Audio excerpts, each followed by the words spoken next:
It had became official today. The alliance is here. No, it's technically not the Alliance of American Football. As much as I miss my beloved Birmingham Iron, not that kind of alliance. No, the Scheduling Autonomy 5 Partnership Collaborative Alliance between the Big Ten, the ACC, and the Pac-12, where they are going to have scheduling agreements with one another, and they're going to, we all assume, vote on things similarly. Here's the announcement that came out today, the official press release, signed from the unbelievable trio of cities, including San Francisco, California, Greensboro, North Carolina, and Rosemont, Illinois. Just hilarious. The headquarters of the three conferences, obviously.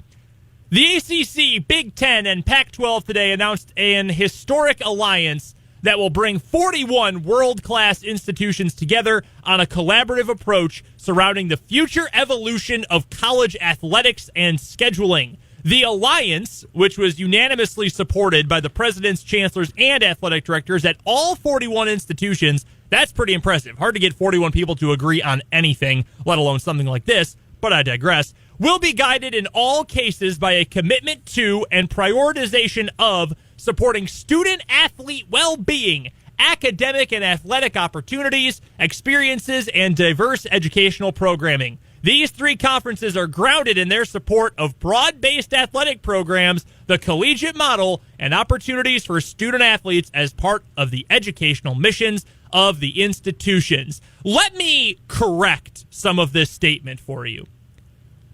The ACC, Big Ten, and Pac-12 banded together today to make sure they have voting power because the SEC is going to make another power play and has already made one of the biggest ones in the history of college sports. That's all you needed to say. That is your alliance right there. The next three most powerful, most important, and importantly, autonomous conferences decided to band together so that the super overpowered SEC could not bully their way to do anything they wanted in the college football landscape. There is so much to get to with this. From the unbelievable press conference that Jim Phillips and George Kliavkoff and Kevin Warren held today, the commissioners of those three leagues, to how this is going to impact the Big 12 and all of that. But let's get to some reasons why this is absolutely ridiculous in the first place. So this is not just going to include scheduling for football. It's also going to include scheduling for men's and women's basketball. However, just one moment, they're not going to start scheduling games and matchups, football, men's basketball, women's basketball, until current contractual obligations are fulfilled. What does that mean? So if, let's say, for example, let's take Cal, okay, a random school from one of these conferences. Let's say Cal. Their schedule shapes up if we take a look at what the Golden Bears are doing over the next couple of years. They have a full schedule of non-conference football games in 21, 22, 23, and 24. In fact, this might even be a bad example because they only have 3 years beyond this one already fully booked up. But at the very earliest then, Cal and schools that are booked up through 2024 will be scheduling alliance matchups by 2025 at the earliest. There are schools that have contracts with other programs already in the 2030s. And I know the passage of time goes quickly, but we're looking at a decade or more. We have seen contracts for games 15 years out in college football. What is the point of that? You're just going to take forever to get these games actually scheduled. So the whole, this is going to be a major deal for scheduling. Well, yeah, a major deal 15 years from now when the entire landscape of college sports, of college football, of sports in general, and media consumption in general, it's going to look completely different by then. So that's already an issue. Then you have the most ridiculous part of all of this. Fulton, let me ask you this question. When you go into an agreement with someone for employment or for an exchange of goods and services, when you're contracting someone, anything like that. Would you say it's smart business to have it in writing, that you have an agreement, to have it written down in contract form, that there's a guaranteed agreement between parties? Does that seem like something you should probably have when you've got 2 or 3 parties all coming together? I don't have a ton of experience in the legal area, but in my experience, it usually helps in these kinds of situations to have some sort of binding situation to where the people you're agreeing with have to do the things you're agreeing to, and you're not trusting the good word of a few other guys. I just think you'd want something binding here, which obviously there's no way this alliance does not have this. They have something completely legally binding, so that way these 41 institutions have to go by these rules. To quote Lee Corso, not so fast, my friend. George Kliavkoff, the commissioner of the Pac-12, said during this 3-way joint press conference, there is indeed no signed contract. Jim Phillips, the ACC commissioner, chiming in and saying, yep, we shook hands and looked each other in the eye. We have an agreement. Do you know anything about college athletics?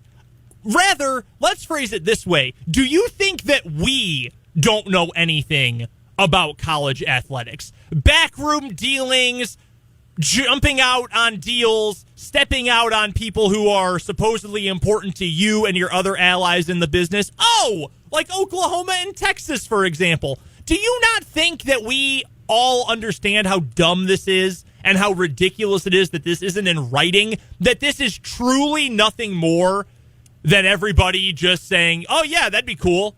Sure, let's take a straw poll of the chancellors and the presidents and see what they think about this. That's all this is.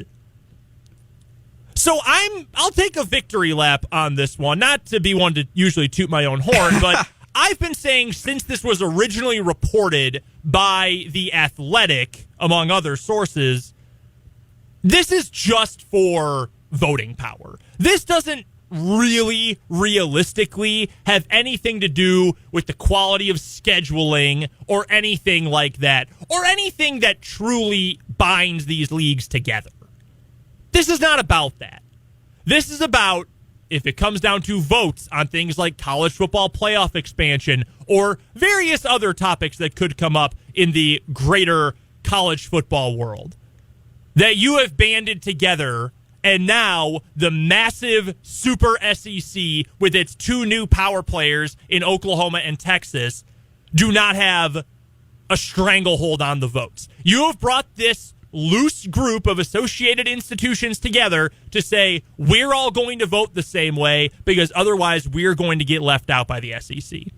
That's what this comes down to. It's not in writing. It's just a gentleman's agreement, handshake agreement, which means effectively less than nothing in college sports. So this whole dog and pony show to come out with a statement and world-class institutions collaborating on the future evolution of college athletics, give me a break. What's funny about this, I remember when the Texas and Oklahoma news first broke, and we were still debating all that, and when Texas and Oklahoma were going to leave. Do you remember on this very program when I brought up blanking on names, but a former AD for Texas A&M said that there was a handshake agreement in the SEC that if you are admitting a school from a current member state, so if the SEC already has a member in that state, that there was an agreement that school had absolute veto power over admitting another state school.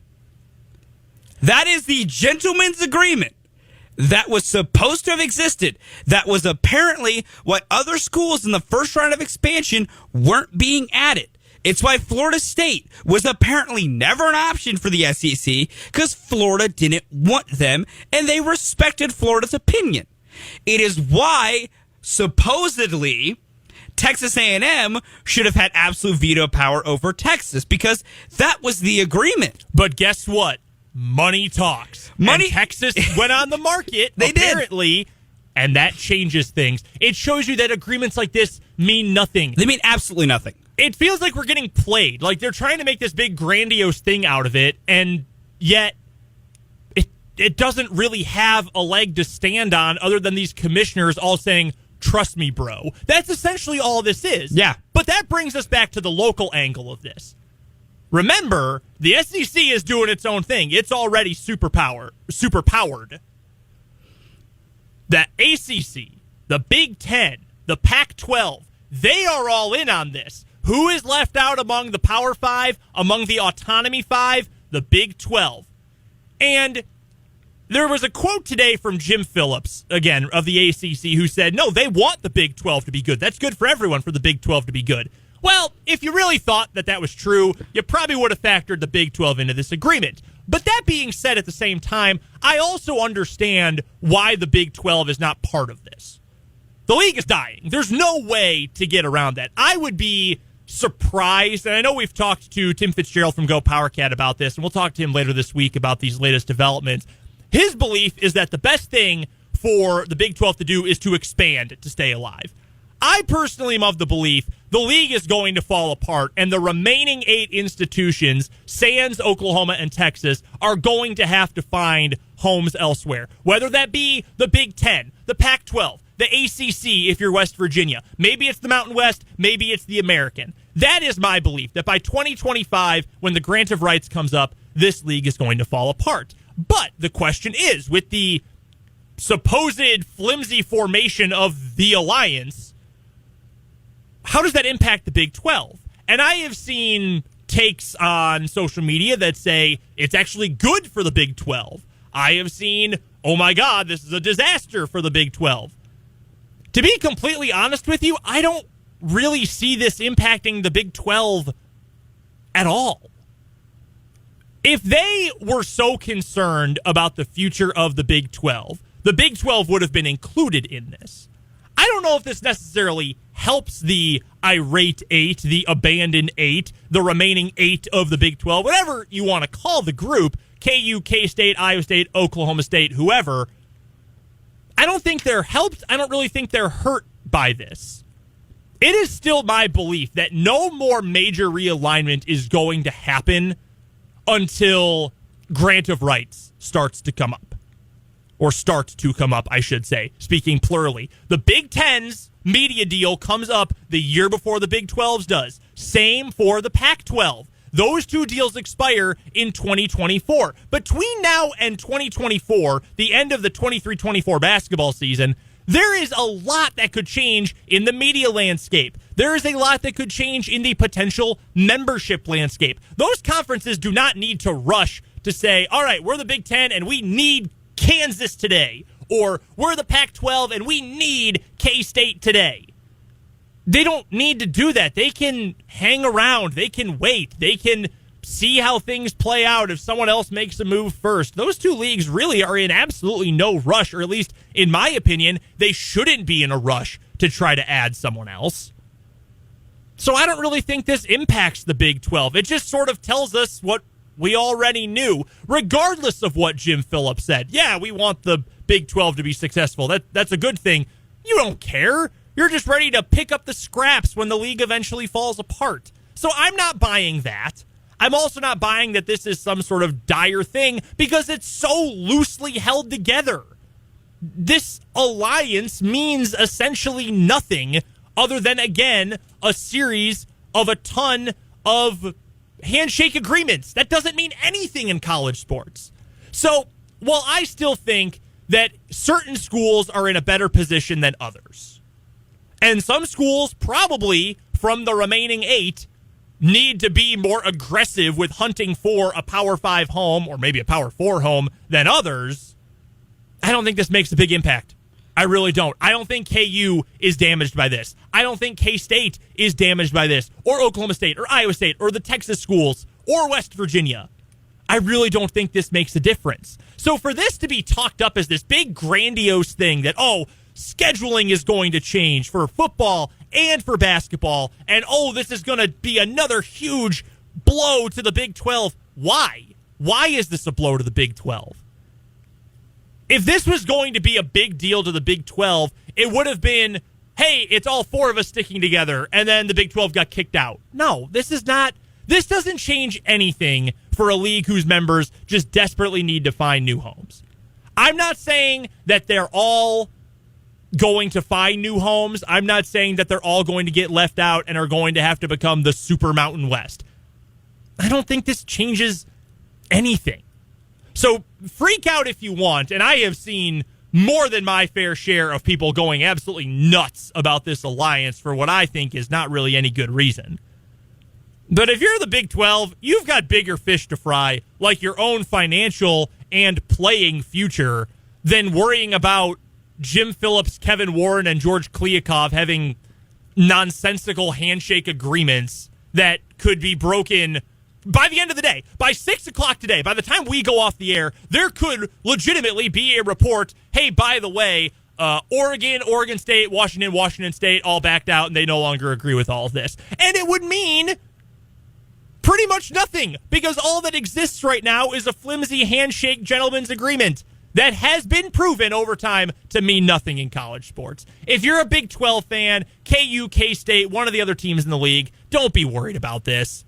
Your future is not dependent on these groups all coming up with their own alliance. It's not dependent on the SEC trying to fight against these other 41 schools. It has nothing to do with that. I don't think the Big 12 is impacted by this at all. I really would not be concerned if I was any of the schools in the Big 12. I'd be concerned for other reasons, but I would not be concerned about this alliance. There was also a report today. I don't know if you can call it a report, just to get into all the nonsense that comes with realignment. Dave Wanstedt, we have a texter who mentioned this. 785-272-9429 is the text line. I'm glad he brought it up just so we can touch on it.